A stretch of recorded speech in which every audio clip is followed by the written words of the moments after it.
Bismillahirrahmanirrahim. Assalamualaikum warahmatullahi wabarakatuh. Alhamdulillah, pertama-tama marilah kita panjatkan puja dan puji syukur kita atas kehadirat Allah Subhanahu wa taala, yang dimana pada kesempatan kali ini kita masih diberikan nikmat iman, nikmat Islam, nikmat kesehatan, serta nikmat kesempatan yang kita miliki sampai detik ini. Salawat serta salam tak lupa pula marilah kita senyumkan kepada baginda besar kita, suri tauladan kita. Siapa lagi kalau bukan baginda besar Nabi Muhammad sallallahu alaihi wasallam. Allahumma sholli wa sallim mubarik alaihi, beserta para keluarga, para sahabat, dan para pengikutnya yang insya Allah selalu senantiasa istiqomah mengikutinya hingga akhir zaman. Amin amin ya rabbal alamin. Baiklah, sebelumnya di sini saya ingin memperkenalkan diri terlebih dahulu. Perkenalkan, nama saya Ahmad Misbahul Khair dengan NIM 2030202190, dan pada kesempatan video kali ini saya ingin menjelaskan ulang terkait 6 materi atau pembahasan yang telah disampaikan oleh rekan-rekan kita sekalian, yang dimana video ini merupakan salah satu sebagai tugas ujian tengah semester dari mata kuliah Al-Quranul Hadis SD, SMP, SMA dengan dosen pengampu Ibu Husna Lutfia MPD. Baiklah, langsung saja kita mulai ke dalam pembahasan. Baiklah, pada pembahasan yang pertama ini saya ingin membahas materi yang pertama, yaitu terkait dengan surat Al-Fatihah, surat Al-Falaq, surat Al-Kafirun, dan surat Al-Ma'un. Yang pertama yaitu surat Al-Fatihah. Kita ketahui bahwasanya surat Al-Fatihah merupakan surat pembuka di dalam Al-Quran. Nah, surat Al-Fatihah ini diturunkan oleh Allah Subhanahu wa taala kepada baginda besar Nabi Muhammad sallallahu alaihi wasallam ketika beliau belum melaksanakan hijrahnya. Nah, surat Al-Fatihah ini bisa disebut sebagai ulumul Quran atau induk dari segala Al-Quran, karena seluruh isi yang ada di dalam surat Al-Fatihah ini merupakan cakupan atau rangkuman dari segala informasi ataupun ilmu pengetahuan yang ada di dalam Al-Quran itu sendiri. Selanjutnya yaitu surat Al-Falaq. Surat Al-Falaq memiliki arti waktu subuh. Inti dari surat Al-Falaq ini yaitu menegaskan bahwasanya Allah Subhanahu wa taala memberikan pertolongan kepada umatnya agar terhindar dari kejahatan makhluk ciptaannya, baik itu makhluk astral, sesama manusia, ataupun diri sendiri, yaitu dari perbuatan hasad dan dengki, dan juga sihir. Selanjutnya yaitu surat Al-Kafirun. Surat Al-Kafirun memiliki arti orang-orang kafir. Inti dari surat Al-Kafirun ini yaitu menjelaskan tentang sikap toleransi dan menghargai sesama umat manusia yang menganut agama lainnya.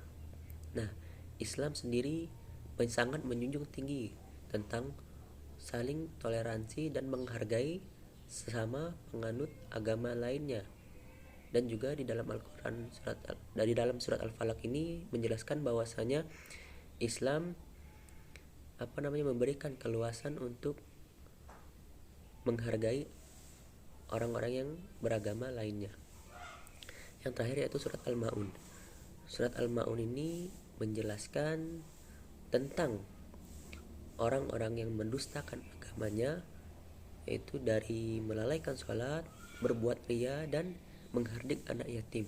Nah, di dalam Islam sendiri kita diperintahkan oleh Allah Subhanahu wa taala untuk selalu melaksanakan ibadah sholat kita, dan kita juga dilarang untuk melakukan perbuatan riya atas amal perbuatan yang telah kita lakukan, serta kita diperintahkan oleh Allah atau wajib hukumnya untuk memberikan sebagian harta kita kepada anak yatim. Baiklah, pada pembahasan selanjutnya yang kedua yaitu membahas tentang materi yang kedua, yaitu tentang surat Al-Ikhlas, An-Nasr, Al-Kautsar, dan At-Tin. Nah, inti dari keempat surat tersebut ialah menegaskan bahwasanya Allah Subhanahu wa taala telah memberikan kelimpahan nikmat dan rahmatnya kepada manusia, baik itu nikmat kesehatan, nikmat kesempatan, nikmat beribadah, nikmat menyambung tali silaturahmi, dan di antara semua nikmat yang paling tinggi yaitu nikmat iman dan nikmat Islam yang kita miliki sampai saat ini.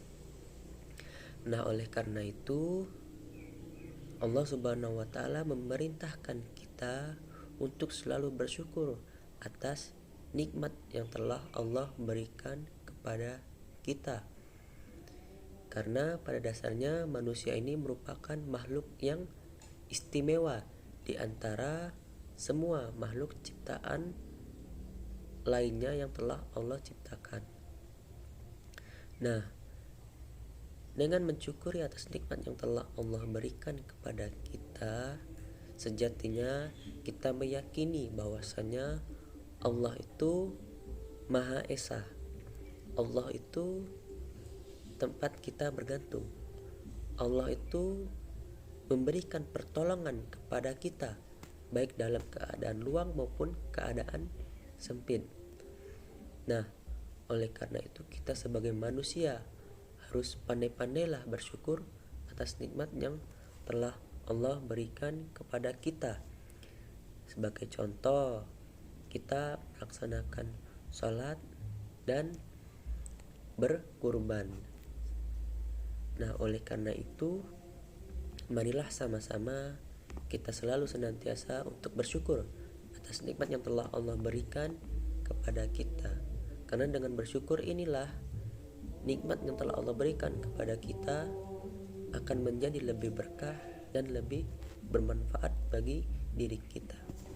Baiklah, selanjutnya pada pembahasan yang ketiga saya akan melanjutkan materi selanjutnya yang dimana berkaitan dengan surat Al-Mujadilah ayat 11, yang kedua surat Ar-Rahman ayat ke-33, yang ketiga surat An-Nisa ayat ke-8, dan yang terakhir surat An-Nisa ayat 146. Baiklah, langsung saja pada intinya. Yang pertama, surat Al-Mujadilah ayat 11. Inti dari surat Al-Mujadilah ayat 11 ini yaitu menjelaskan tentang betapa tingginya derajat dan kedudukan orang-orang yang memiliki ilmu pengetahuan. Nah, orang-orang yang memiliki ilmu pengetahuan ini adalah orang-orang yang beriman dan bertakwa serta beramal soleh. Nah, oleh karena itu Allah Subhanahu wa ta'ala meningkatkan derajat orang-orang yang memiliki ilmu pengetahuan. Nah, yang kedua yaitu terkait dengan surat Ar-Rahman ayat 33. Nah, inti dari surat Ar-Rahman ayat 33 ini yaitu menjelaskan bahwasanya Allah mempersilahkan kepada jin dan manusia untuk melintasi ruang angkasa dengan menggunakan ilmu pengetahuannya. Nah, akan tetapi yang kita ketahui sampai saat ini, ilmu pengetahuan yang manusia miliki sampai saat ini belum bisa digunakan untuk melintasi seluruh ruang angkasa yang ada di alam semesta ini. Hal ini menunjukkan bahwasanya betapa agungnya Allah Subhanahu wa ta'ala ini dalam menciptakan alam semesta ini, dan betapa tingginya perbedaan tingkat ilmu yang kita miliki. Bahkan mungkin tidak bisa kita sandingkan ilmu yang manusia miliki sampai saat ini dengan ilmu yang Allah miliki di arsy-Nya. Selanjutnya yaitu terkait dengan surat An-Nisa ayat 8 dan surat An-Nisa ayat 146. Yang pertama, surat An-Nisa ayat 8 ini menjelaskan tentang harta warisan. Nah, dengan ilmu pengetahuan yang kita miliki, terutama Allah Subhanahu wa ta'ala telah menjelaskan terkait tentang harta warisan di dalam Al-Quran, maka sejatinya kita sebagai manusia harus bisa memanfaatkan ilmu pengetahuan yang kita miliki ini guna untuk memberikan arahan kepada ahli waris yang ingin membagi-bagikan harta mereka. Selanjutnya di dalam Quran surat An-Nisa ayat 148, inti dari surat ini yaitu menjelaskan tentang orang-orang yang bertaubat dan ikhlas dalam menjalankan ibadah kepada Allah Subhanahu wa taala. Baiklah, selanjutnya pada pembahasan yang keempat kali ini saya akan membahas terkait materi selanjutnya, yaitu berkaitan dengan surat Al-Baqarah ayat 153, surat Al-Imran ayat 134, surat Al-Anfal ayat 27 dan surat Al-Ahqaf ayat 13. Nah, langsung saja ke intinya. Menurut pendapat saya, keempat surat ini memiliki keterkaitan atau hubungan satu sama lain, yang dimana membahas tentang hakikat bersyukur atas nikmat yang telah Allah berikan kepada kita sebagai manusia. Nah, kita ketahui bahwasanya Allah Subhanahu wa taala telah memberikan nikmat dan rahmatnya yang begitu berlimpah kepada kita semua. Nah, oleh sebab itu kita sebagai manusia sejatinya sebagai makhluk ciptaan Allah yang telah memberikan kelimpahan nikmatnya kepada kita, patutlah kita harus bersyukur kepadanya. Karena dengan bersyukur inilah kita meyakini bahwasanya apa yang telah Allah berikan kepada kita merupakan suatu kenikmatan dalam hidup kita. Dan juga Allah Subhanahu wa taala telah menjelaskan kepada kita bahwasanya kita harus selalu senantiasa istiqomah dalam menjalankan ibadah, baik itu seperti sabar dalam menjalani hidup di dunia ini, melaksanakan sholat sebagai penolong kita, dan berinfak baik itu di waktu luang maupun sempit. Nah, dengan menjalankan perbuatan ibadah ini dengan istiqomah, maka sejatinya kita telah bersyukur atas nikmat yang telah Allah berikan kepada kita. Karena dengan bersyukur atas nikmat yang telah Allah berikan kepada kita ini, sejatinya kita menerimanya, dan jangan sampai kita mengkhianati nikmat yang telah Allah berikan kepada kita. Karena Allah Subhanahu wa taala mewajibkan kita untuk selalu bersyukur atas nikmat yang telah Allah berikan kepada kita semua. Baiklah, selanjutnya pada pembahasan yang kelima saya akan membahas materi yang selanjutnya yang berkaitan dengan surat Al-Furqan ayat 63, surat Al-Isra ayat 27, surat An-Nahl ayat 114 dan surat Al-Maidah ayat 90 sampai 91. Nah, baiklah, pada pembahasan yang pertama yaitu surat Al-Furqan ayat 63. Nah, inti dari surat Al-Furqan ayat 63 ini yaitu berisikan tentang ciri-ciri hamba dari hamba-hamba Allah yang Maha Pengasih, yang dimana mereka memiliki kerendahan hati dan selalu bersyukur atas nikmat yang telah Allah berikan kepadanya, serta bersabar dan tidak berputus asa dalam menjalankan kehidupannya di dunia ini. Nah, selanjutnya terkait dengan surat Al-Isra ayat 27, surat An-Nahl ayat 114 dan surat Al-Maidah ayat 90 sampai 91 ini menurut pendapat saya saling berkaitan.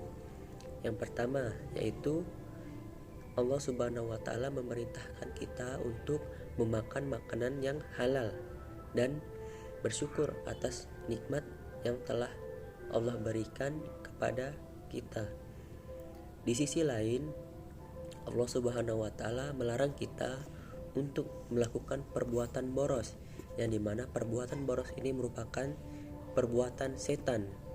Nah, oleh karena itu kita sebagai manusia harus bersyukur atas nikmat yang telah Allah berikan kepada kita. Jangan sekali-kali kita sampai melakukan perbuatan boros ini, karena perbuatan boros ini merupakan perbuatan setan, dan itu dampaknya itu merugikan bagi kita, tidak ada manfaatnya bagi diri kita. Dan selanjutnya yaitu Allah Subhanahu wa taala melarang kita untuk melakukan perbuatan judi, meminum khamr, melakukan judi dengan anak panah dan sebagainya. Nah, mengapa Allah Subhanahu wa taala melarang kita untuk melakukan perbuatan tersebut? Karena sejatinya perbuatan tersebut merupakan perbuatan yang sangat dilarang oleh Allah Subhanahu wa taala, dan juga perbuatan tersebut tidak memiliki manfaat apa-apanya bagi diri kita. Dan yang paling terpenting, jika Allah Subhanahu wa taala telah melarang kita untuk melakukan perbuatan tersebut, maka kita harus mengikutinya. Karena di dalam ajaran agama Islam, kita diperintahkan untuk melaksanakan semua amalan yang telah Allah perintahkan kepada kita dan menjauhi semua larangannya. Maka selanjutnya pada pembahasan yang keenam, saya akan melanjutkan pembahasan materi selanjutnya, yang dimana berkaitan dengan surat Az-Zumar ayat 53, surat An-Najm ayat 39 sampai 42, surat Ali Imran ayat 159, dan surat Al-Hujurat ayat 13. Nah, dari keempat surat yang telah saya sebutkan tadi, inti dari keempat surat tersebut yaitu kita diperintahkan oleh Allah Subhanahu wa taala untuk selalu berusaha keras dan menumbuhkan sikap optimis dalam melakukan suatu perbuatan. Dan Allah Subhanahu wa taala melarang kita untuk melakukan perbuatan putus asa, karena jika kita berputus asa atas rahmat yang telah Allah berikan kepada kita, maka sejatinya kita tidak bisa bersyukur atas nikmat yang telah Allah berikan kepada kita.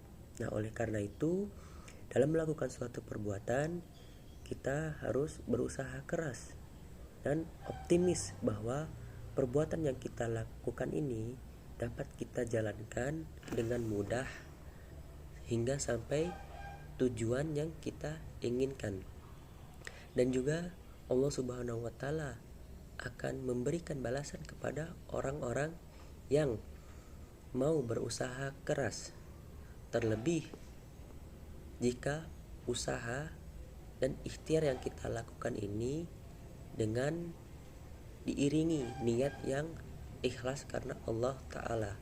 Dan insya Allah perbuatan tersebut akan bernilai ibadah dan akan dilakukan dengan mudah karena atas izin pertolongan oleh Allah Subhanahu wa taala.